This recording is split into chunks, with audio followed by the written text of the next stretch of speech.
நேரம் இன்டர்நெட்டோடு எங்களை கலந்து கொள்ள நீர் கொடுத்த பாக்கியத்திற்காகவும் கோடான கோடி தோசர நமஸ்கார பலிகளை மூக்கு கொடுக்கிறோம் சுவாமி.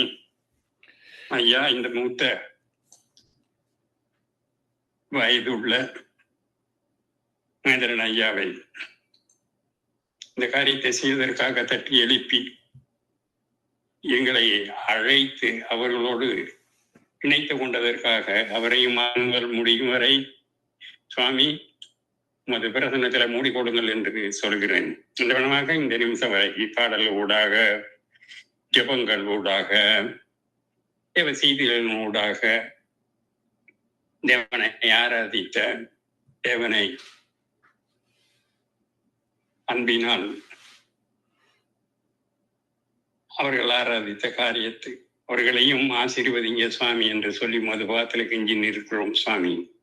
அதவனமாக சகோதரர் லெஸ்லி ஐயாவும் தைரியத்தோடு பலவோ தொல்லைகள் மத்தியிலும், துயரங்கள் மத்தியிலும், இடுக்கண்கள் மத்தியிலும் இந்த ஊழியத்தை தைரியமாக செய்ய தட்டி கொடுக்கிற தேவனுக்கு நன்றி சொல்லுகிறோம். இன்றைக்கமாக கையிட்டு செய்கின்ற எல்லா காரியங்களையும், அவருடைய வாரியாரையும், அவருடைய பிள்ளைகளையும், அவரோடு கைகோத்து நிற்கின்ற சகல ஊழியக்காரர்கள், ஊழியக்காரிகளையும் அறமல் முடியும் வரை ஆசீர்வதிங்க சாமி என்று சொல்கிறேன். அதவனமாக அடியானுக்கு ஏற்பட்ட வார்த்தை உங்களோடு கலந்து கொள்ள பிரியப்படுகின்றேன். அதாவது தன்னை சுத்திகரித்து கொண்டால் என்கின்ற தலையங்கத்துக்குள் என்னுடைய வசனங்களினாலே ஒவ்வொருவருக்கும் அதை தெரியப்படுத்த ஆசைப்படுகிறேன். பரிசுத்த ஆவியானவர் அடியானோடு பலப்படுத்துவாராக.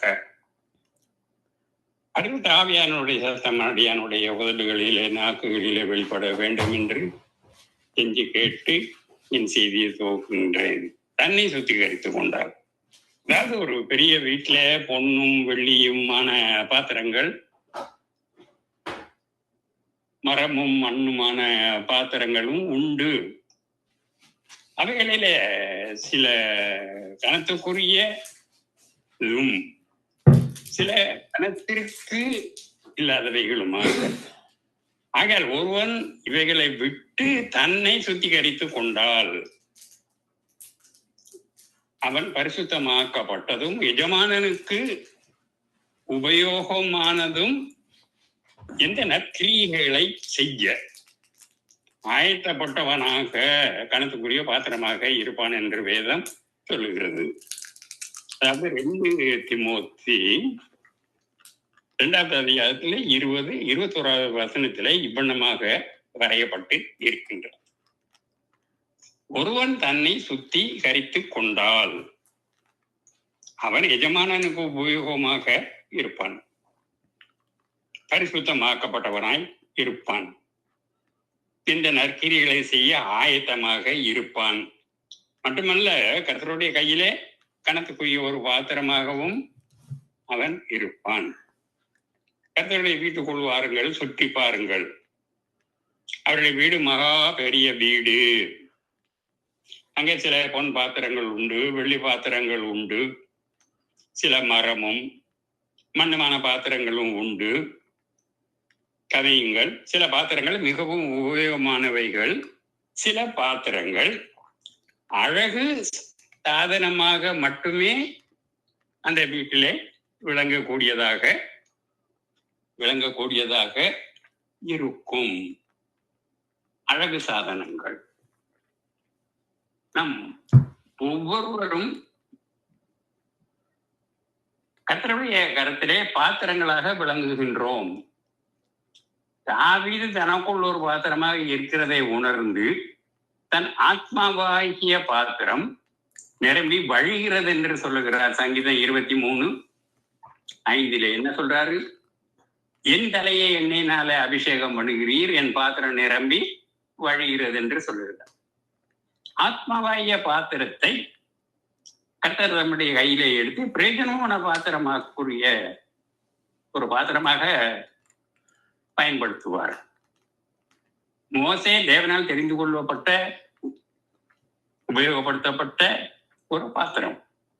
மோசே தேவனுடைய வீட்டிலே எங்கும் உண்மையாக இருந்தார் என்ற எபிரேயர் 3:1-3 வாசிக்கின்றோம்.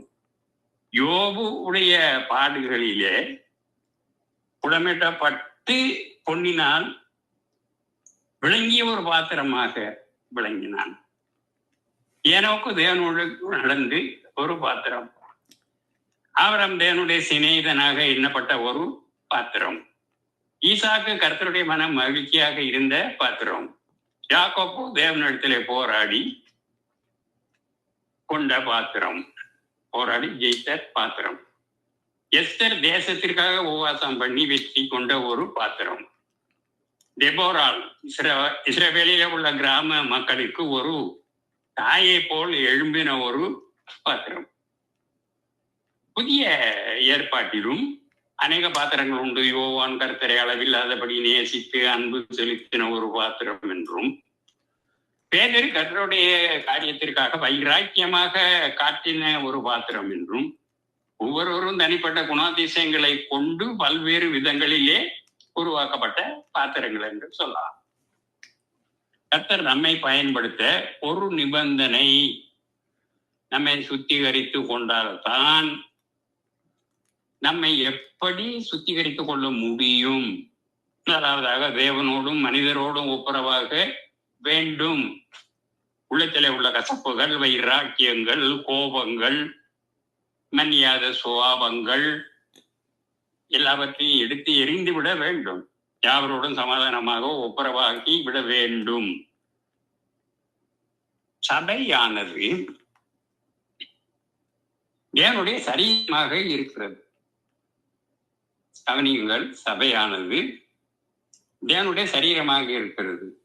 தனித்தனியே அவயங்களாக இருக்கின்றோம்.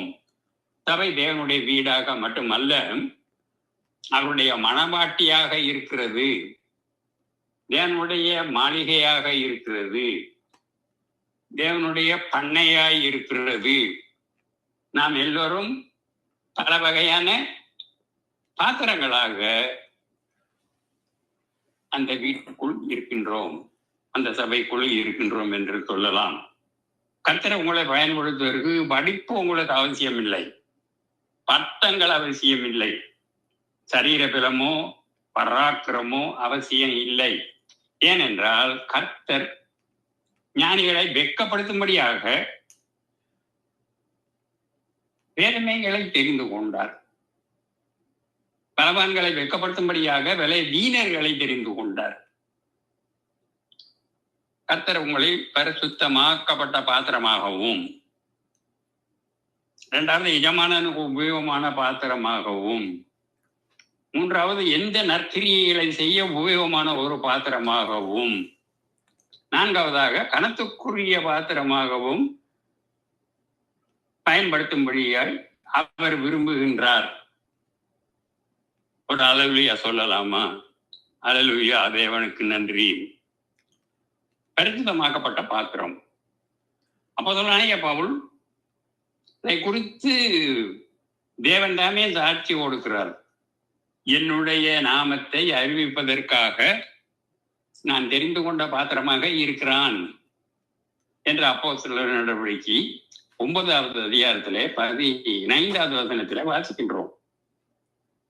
புதிய ஏற்பாட்டிலே நம்மை சுத்திகரிப்பதற்காக 4 காரியங்களை ஆண்டவர் வைத்திருக்கிறார். முதலாவது, அது இயேசுவின் இரத்தம்.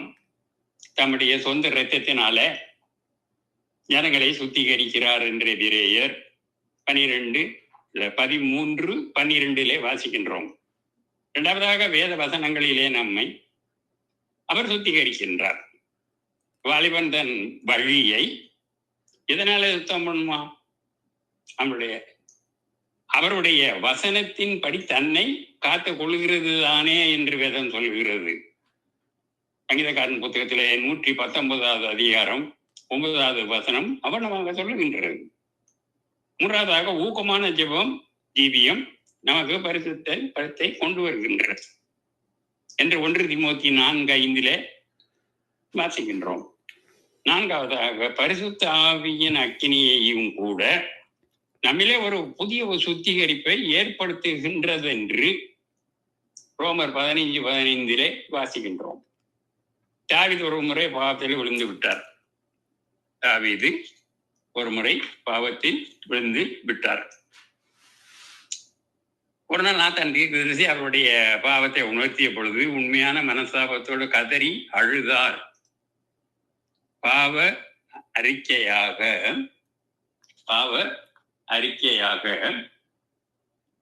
51வது சங்கீதத்தை எழுதினார்.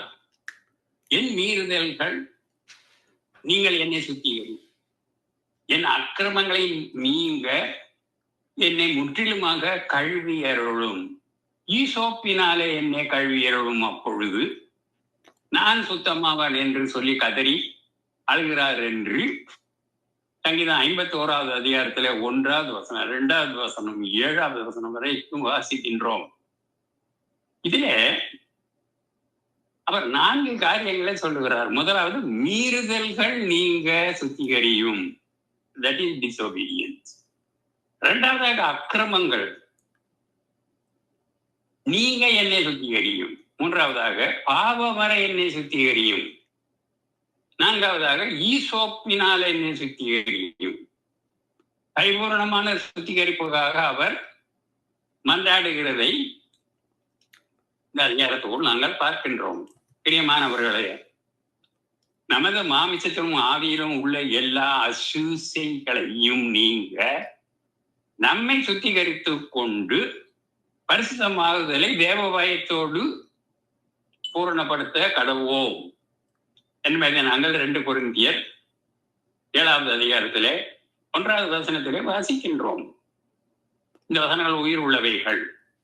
அப்போதெல்லாம் பவுலை குறித்து கர்த்தர் சாட்சி கொடுத்த பொழுது அவன் புறஜாதிகளுக்கும் ராஜாக்களுக்கும் இஸ்ரவேல் புத்திரர்களுக்கும் என் நாமத்தை அறிவிக்கின்றதாக நான் அவனை தெரிந்து கொண்ட பாத்திரமாக இருக்கிறான் என்று சொல்கிறார்.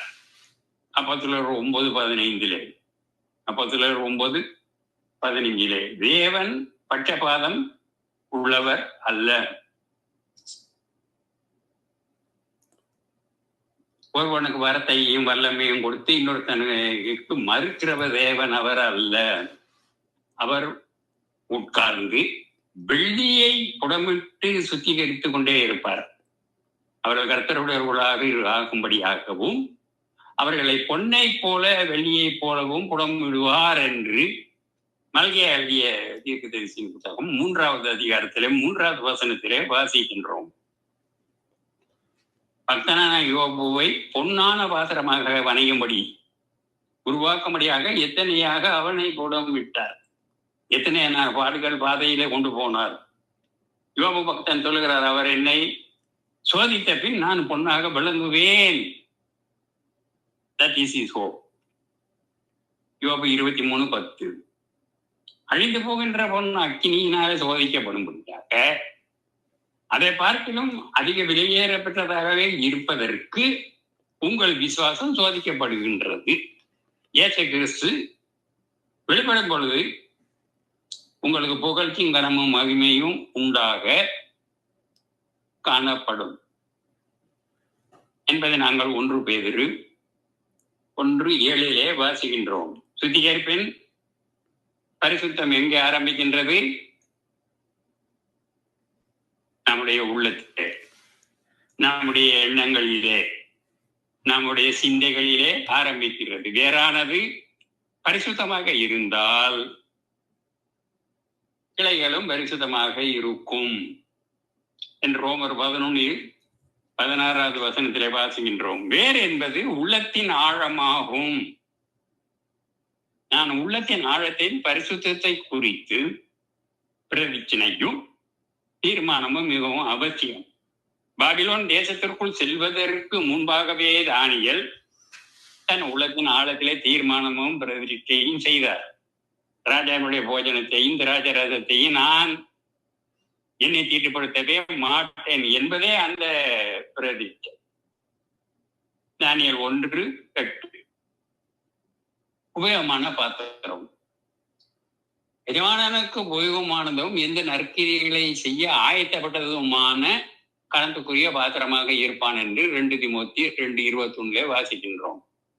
சிறிய பாத்திரமாக இருந்தாலும் சரி, அற்பமான பாத்திரமாக இருந்தாலும் சரி, ஆனால் எஜமானனுடைய கையிலே அவர் பிரயோஜனமாக பயன்படுத்துகின்ற பாத்திரமாக இருந்தால் அது எவ்வளவு ஒரு பெரிய சந்தோஷம்.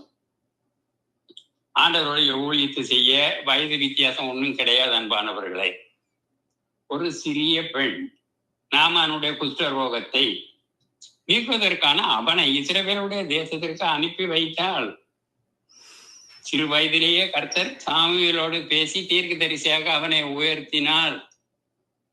உங்களுடைய வீட்டிலே சிறு பிள்ளைகள் இருந்தால் அவர்கள் எஜமானனுடைய அல்லது எஜமானனுக்கு பிரயோஜனமான பாத்திரங்களாக விளங்கட்டும்.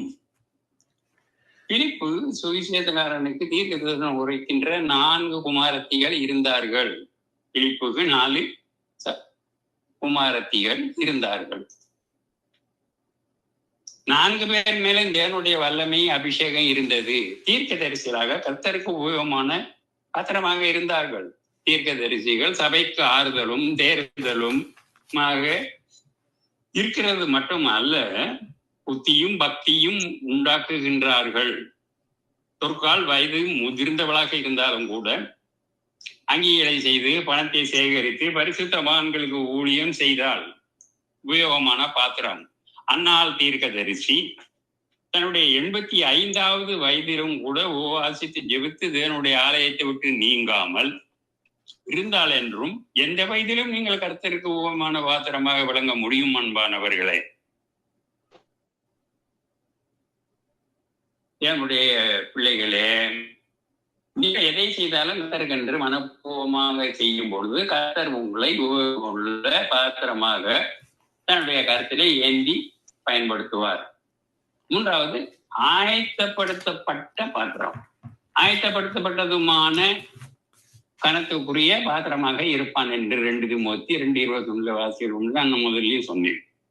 நாம் கிறிஸ்து இயேசுவுக்குள் நற்கிரியை செய்யும்படியாக அழைக்கப்பட்டவர்களாக இருக்கின்றோம், ஆதாயமாக்கப்பட்டு இருக்கின்றோம். பாருங்கள், இயேசு இந்த உலகத்திற்கு எவ்வளவு நற்கிரிகளை செய்தார். குருடனுடைய கண்களை திறந்தார், ஊமையனை பேச வைத்தார், செவிடனுடைய காதுகளை திறந்தார், நோய்களை குணமாக்கினார், குற்ற நோய்களை சொஸ்தப்படுத்தினார், மரித்தவரை உயிரோடு எழுப்பினார், அவர் நன்மை செய்கிறவராக சுத்தி திரிந்தார் என்று அப்போஸ்தலர் எழுதிய 10வது அதிகாரம் அப்போஸ்தலர்கள் 10:38 37வது வசனத்திலே வாசிக்கின்றோம். சாத்தானாகிய திருடன் திருடவும் கொல்லவும் அழிக்கவும் வருகிறானே அன்றி வேற ஒன்றுக்கும் அவன் வரமாட்டான். ஆனால் நம்முடைய ஆண்டவரோ நமக்கு ஜீவன் உண்டாகுவதற்காக, அது பரிபூர்ணமாகுவதற்காக வந்தார் என்று யோவான் 10:10 வாசிக்கின்றோம். அவள் கர்த்தருடைய பாத்திரத்தை உபயோகப்படுத்தும் வண்ணமாக அவர் பாதத்திலே அமர்ந்திருந்தாள், பாதங்களிலே கண்ணீரை சிந்தினாள், பாதங்கள் கண்ணீரினாலே நனைந்தது. அவள் கண்ணீர் சிந்தி ஜெயிப்பது ஒரு நற்கிரிகை. 2வது, அவள் தலைமயிரை எடுத்து அவருடைய பாதத்தை துடைத்தாள். எத்தனை தாழ்மை! தாழ்மையும் ஒரு நற்கிரியை தான் அன்பானவர்களே. 3வது, அவள் கிறிஸ்துவனுடைய பாதங்களை ஓயாமல் முத்தமிட்டாள் என்று. அந்த முத்தங்கள் துதி ஆராதனைக்கு ஒரு அடையாளமாக. கடைசியாக அவள் அவருடைய பாதத்திலே மிக அழகான ஒரு வசனம் இது, பரிமள தைலத்தினை பூசினார் என்றும், அந்த வாசனை வீடு முழுதும் இனிய நறுமணமாக பரவியது என்றும், அது கர்த்தருடைய சுவிசேஷம் உலகமெங்கும் பரவுவதற்கு ஒரு அடையாளமாக இருந்தது. என்னுடைய பிள்ளைகளை, நீங்களே நற்கிரிகை செய்யும்படியாக அழைக்கப்பட்டு இருக்கிறீர்கள், ஆயத்தமாக்கப்பட்ட ஒரு பாத்திரமாக இருக்கிறீர்கள் என்று சொல்ல விருப்பப்படுகின்றேன். தனமுள்ள பாத்திரம். 4வதாக, ஒருவன் தன்னை சுத்திகரித்துக் கொண்டால் அவன் தனக்கு உள்ள கிறிஸ்துவுக்கு கணத்துக்குரிய ஒரு பாத்திரமாக இருப்பான் என்பது 2 தீமோத்தி 2:21 வாசிக்கின்றோம். படிப்பினால் வருகின்ற கணத்தை பார்க்கிலும் பெரிய உத்தியோகத்தினாலே வருகின்ற கணத்தை பார்க்கிலும், செல்வம், செல்வாக்கு, அந்தஸ்துகளினாலே வருகின்ற கணத்தை பார்க்கிலும், கர்த்தருடைய கருத்தில் சுத்திகரிக்கப்பட்ட ஒரு பாத்திரமாக விளங்குவதே அதிகமான கணத்தை உண்டாக்கும். ஒருவன் எனக்கு ஊழியம் செய்வானே ஆனால் அவனை பிதாவானவர் கனம் பண்ணுவார் என்று இயேசு சொன்னார். யோவான் 12:26 அவன் பிதாவினாலே கனம்படுத்தப்படுகின்ற கணத்துக்குரிய பாத்திரமாக விளங்குவான். கர்த்தருடைய கையிலே அலங்காரமான கிரீடமும் உன் தேவனுடைய கரத்திலே ராஜா முடியுமாக இருப்பாய் என்று எசாயா தீர்க்கதரிசியின் புத்தகம் 62வது அதிகாரத்திலே 3வது வசனத்திலே வாசிக்கின்றோம். மட்டுமல்ல, அவர் உங்களை முத்திரை மோதிரமாகவும் தன்னுடைய கரத்திலே வைத்திருக்கிறார் என்று ஆகாய் தீர்க்கதரிசியின் புத்தகம் 2வது அதிகாரம் 23வது வசனத்திலே வாசிக்கின்றோம். மனிதனால் வருகின்ற கணம் மறைந்து போகும். மனிதன் ஒரு நாள் உயர்த்துவான், மறுநாள் தாழ்த்துவான், அடுத்த நாள் காலில் போட்டு மிதிப்பான். நம்மை கர்த்தர் கனப்படுத்தும் பொழுது தேவதூதர்களும் கனப்படுத்துவார்கள், முழு பரலோகமும் கனப்படுத்தும். அது நித்திய மகிமையை உண்டாக்கும். ஆமேன், ஆமேன். இதுவரை நேரம் செய்து கொடுத்தவர் பாஸ்டர் ஞான பிரகாசம், ஸ்ரீலங்கா, கொழும்பு. நேரம் இப்பொழுது 6 மணி. தொடர்ந்து நேரம் 9 மணி. இப்போ நாங்கள் பாஸ் 5 அழைப்போம்.